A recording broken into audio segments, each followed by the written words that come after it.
પહેલા વાત કરીએ તો બંગાળની ખાડીમાં લો પ્રેશર સક્રિય થતા ચોમાસાની જમાવટ જોવા મળી રહી છે અને રાજ્યભરમાં સાર્વત્રિક વરસાદની હવામાન વિભાગ દ્વારા આગાહી કરવામાં આવી છે। દક્ષિણ ગુજરાતમાં અતિ ભારે વરસાદના સંકેત છે તો ગુરુવારથી અમદાવાદમાં પણ મધ્યમ વરસાદની સંભાવના વ્યક્ત કરવામાં આવી છે। उत्तर गुजरात में सामान्यथी मध्यम वरसादनी संभावना, ज्यारे गुरुवार एटले के आवतीकालथी सौराष्ट्रमां पण भारे वरसादनो प्रारंभ थशे।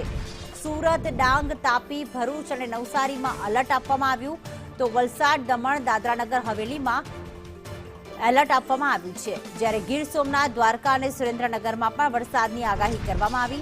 राजकोट, जामनगर, पोरबंदरमां पण भारे वरसादनी आगाही, मोरबी अने बोटादमां पण वरसादनी संभावना व्यक्त करवामां आवी छे।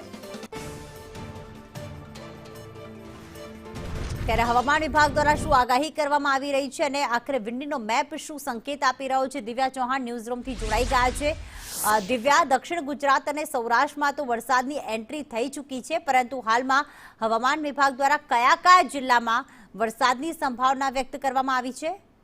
પ્રીતિ, રાજ્યમાં હવે જુલાઈમાં ચોમાસું જમાવટ બોલાવશે તેવું અનુમાન હવામાન વિભાગ તરફથી કરવામાં આવ્યું છે। જુલાઈમાં જ્યાં વરસાદી ઘટ છે તે પણ પૂર્ણ થાય જુલાઈના અંત સુધીમાં તેવું પણ આગાહી છે તે કરવામાં આવી છે। જોકે હાલ જે બંગાળની ખાડીમાં વરસાદી સિસ્ટમ એક સક્રિય થઈ છે, સાયક્લોનિક સર્ક્યુલેશન જે સક્રિય થયું છે, જેને લઈને રાજ્યભરમાં સાર્વત્રિક વરસાદ રહેવાનું અનુમાન કરવામાં આવ્યું છે। સાયક્લોનિક સર્ક્યુલેશન જે બંગાળની ખાડીમાં સક્રિય થયું છે તેની અસર છે જે સુરત, નવસારી, ડાંગ, તાપી, વલસાડ, દમણ, દાદરાનગર હવેલીના વિસ્તારો છે ત્યાં આજે ભારેથી અતિ ભારે વરસાદ રહી શકે તેવી સંભાવનાઓ છે તે જોવા મળી રહી છે। બીજી તરફ સૌરાષ્ટ્રના વિસ્તારોમાં ભાવનગર, મહુવા, જૂનાગઢ, વેરાવળ, પોરબંદર સહિત જામનગર, દ્વારકા સહિતના તમામ જે વિસ્તારો છે ત્યાં આજે ગાજવીજ અને પવન સાથે વરસાદ રહી શકે તેવું અનુમાન છે, તો પવનની ગતિમાં પણ તે જ પ્રકારનો વધારો રહે તેવી સંભાવના છે। અમદાવાદ, વડોદરા સહિતના તમામ જે વિસ્તારો છે ત્યાં વડોદરા, આણંદ, ખેડા સહિતના વિસ્તારોમાં આજે ધોધમાર વરસાદ વરસી શકે છે, તો છૂટો છવાયો વરસાદ ગ્રામ્ય વિસ્તારોમાં રહી શકે તેવી સંભાવના છે।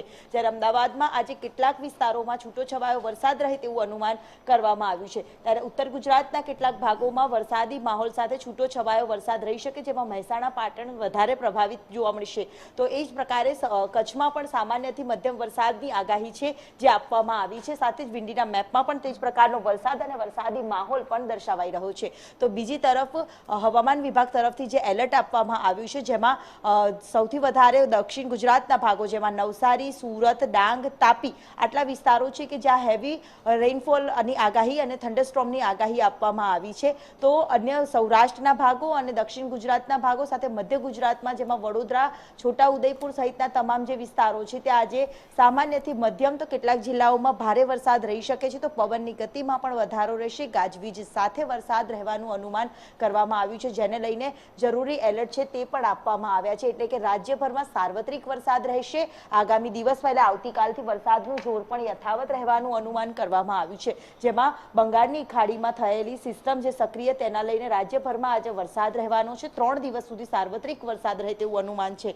દક્ષિણ ગુજરાતના ભાગો છે તેમાં સુરત, નવસારી, ડાંગ સહિતના વિસ્તારોને એલર્ટ આપવામાં આવ્યું છે, જ્યારે બોટાદ અને ભાવનગરમાં આજના દિવસે ભારે વરસાદ પડી શકે તેવું એલર્ટ છે તે મેપમાં પણ દર્શાવાઈ રહ્યું છે। એટલે કે સાર્વત્રિક વરસાદની આગાહી વચ્ચે દક્ષિણ ગુજરાત અને સૌરાષ્ટ્રના ભાગો છે તે વધારે પ્રભાવિત થશે, જ્યારે આગામી દિવસોમાં એટલે કે આવતીકાલથી વરસાદનું જોર વધે તેવી સંભાવનાઓ પણ વ્યક્ત કરવામાં આવી છે। બિલકુલ, આભાર દિવ્યા તમામ વિગતો માટે।